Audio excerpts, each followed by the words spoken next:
First, I cut the vegetables.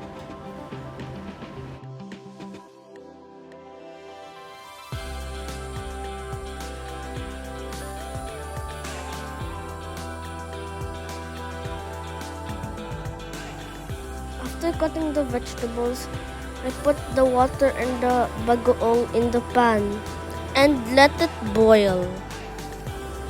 And then I add the vegetables. First I add the ampalaya, next the okra and sitaw.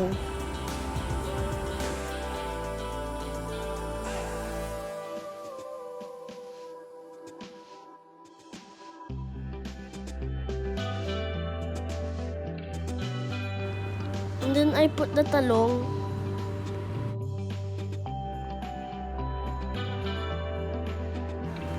Tomatis. At sibuyas. And let it simmer for 15 minutes. And it's done. And I add the bagnet.